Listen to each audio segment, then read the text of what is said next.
no aceptaremos la exclusión de nuestro pueblo de ese derecho. Mr. Gorbachev, tear down this wall.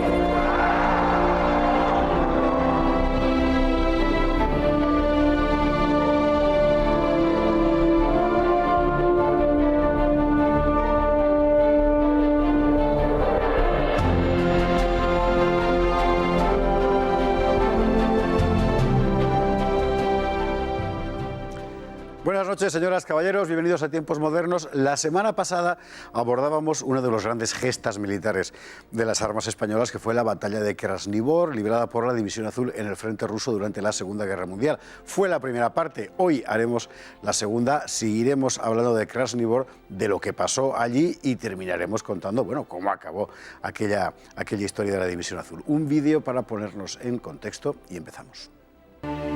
La de Krasnivor fue la mayor batalla librada por tropas españolas en un conflicto convencional, tanto por la dimensión del frente como por el material empleado en el choque.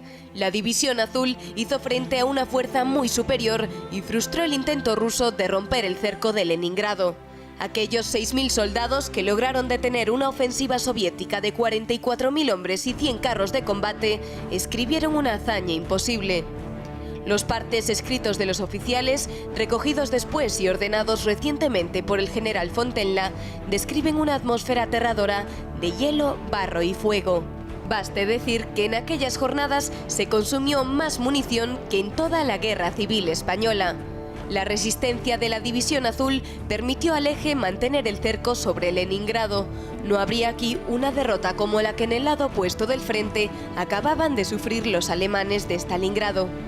Los últimos meses de la División Azul transcurrieron en el mismo frente de Leningrado, en una sucesión constante de ataques y contraataques, con serias bajas por las dos partes, pero sin grandes ofensivas como la de Krasnivor.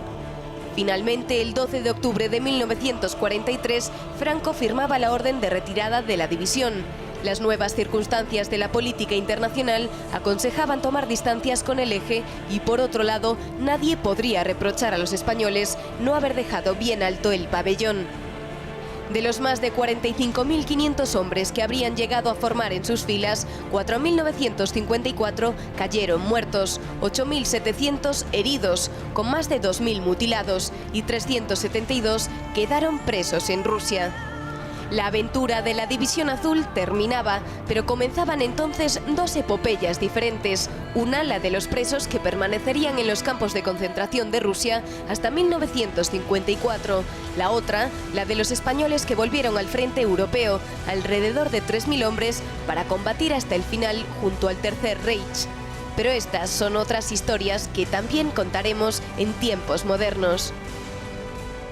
También las contaremos, efectivamente, serán en sucesivos programas, porque hoy toca Juan Fluger. Muy buenas noches. Muy buenas noches. A acabar de contar la batalla de Krasnivor, que la semana pasada nos habíamos quedado en nuestros soldados metidos en los pozos que había creado la propia artillería soviética y, en el momento en que avanzaban los rusos, saliendo en contraofensiva. Exactamente, aprovechando cuando los tanques pasan por esa tierra de nadie que había quedado machacada por la artillería y por la aviación, y el lodazal que se había montado y los agujeros que había producido las balas impiden que los tanques sigan avanzando y se quedan a unos, dependiendo de las zonas, 50, 150 metros de la línea que ya defienden los españoles. Una línea que ha quedado destrozada por la artillería, pero que los españoles han aguantado en los búnker y han ocupado, avanzando, los primeros cráteres desde donde se parapetan a esperar la llegada de esa infantería soviética, de esos 44.000 soldados que van llegando en oleadas. Además, la técnica de ataque soviética seguía siendo la misma, seguía siendo carnaza, hasta por número, porque no por eficacia,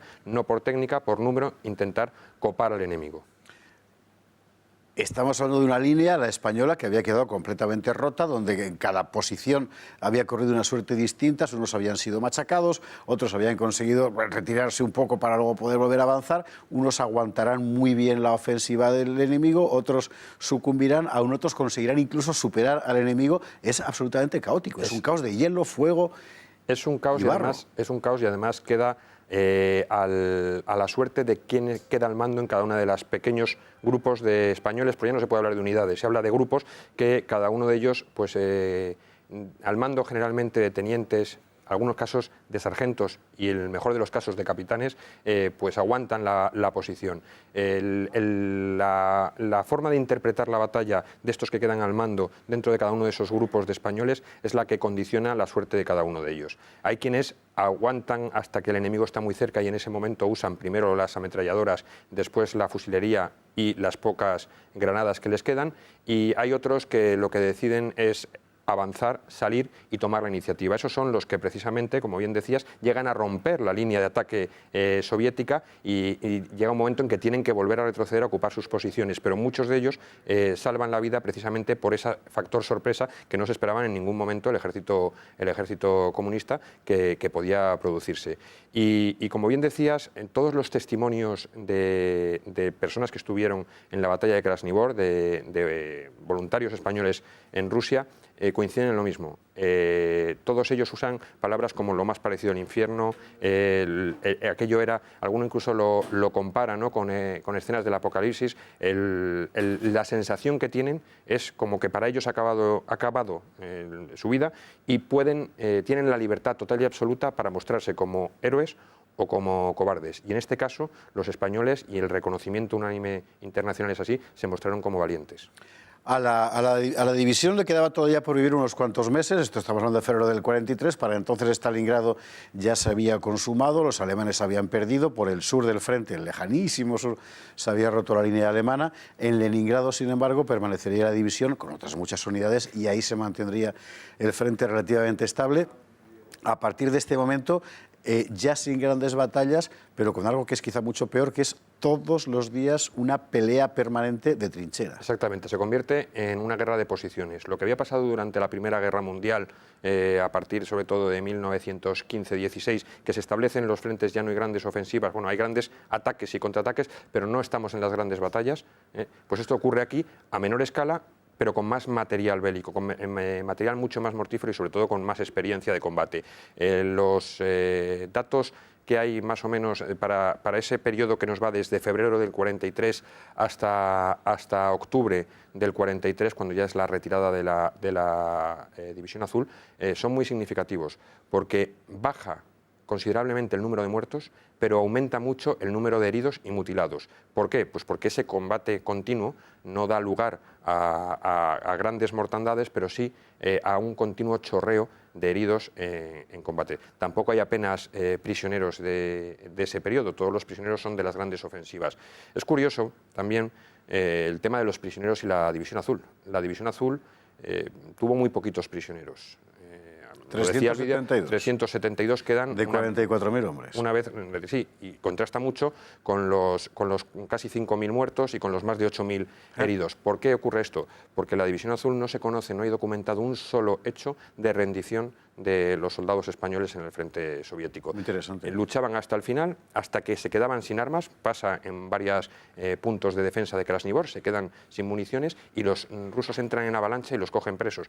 Llegan a defenderse con arma blanca y por eso se hacen prisioneros. No abandonaron jamás una posición y no hubo una rendición ni de una posición ni de un conjunto de tropas. Ahora que hablas de singularidades documentales, tampoco hay documentado ni un solo caso de un crimen de guerra por parte de la División Azul. Sí, y además es curioso porque las crónicas tanto alemanas como rusas, los alemanes, por un lado, consideran blandos a los españoles porque no se ceban con la población rusa.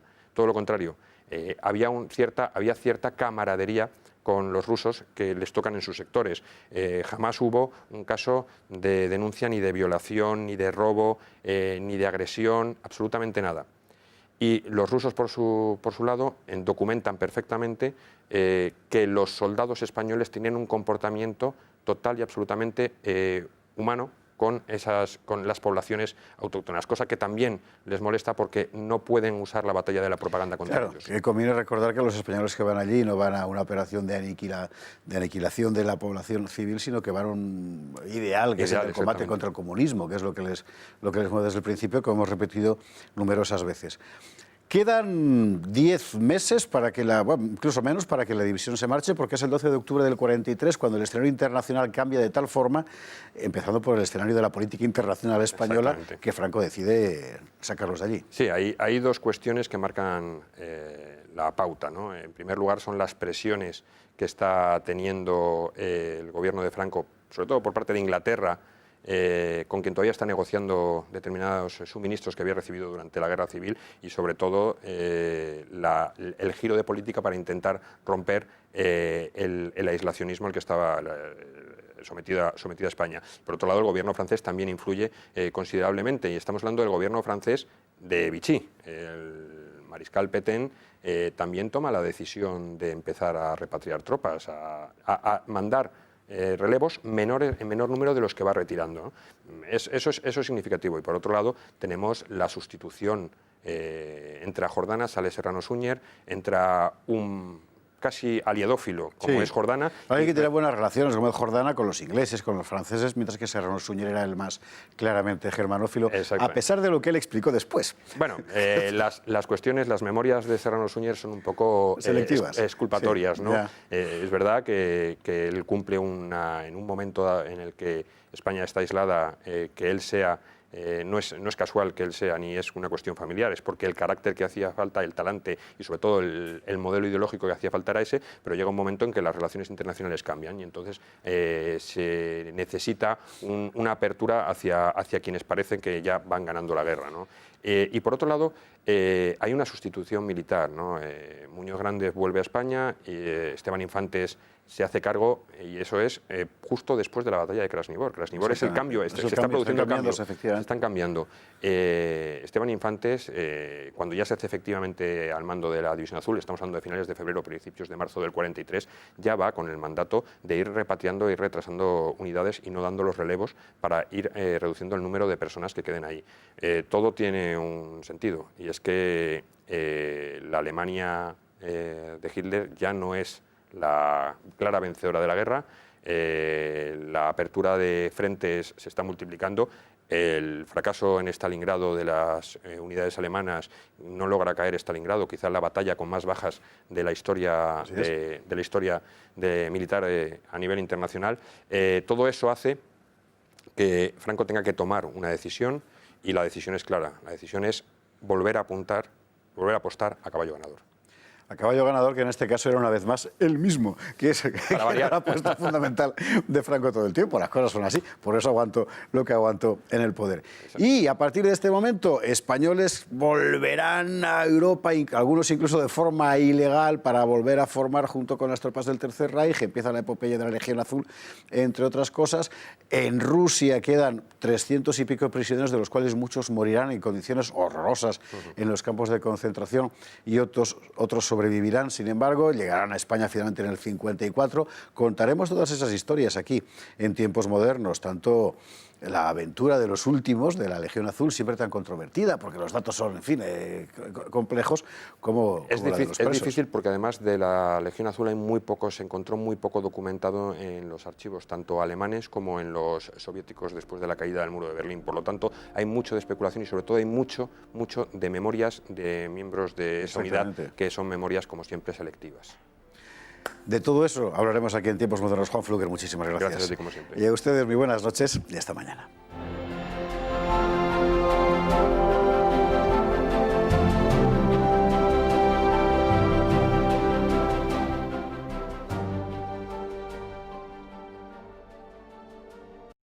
Las elecciones.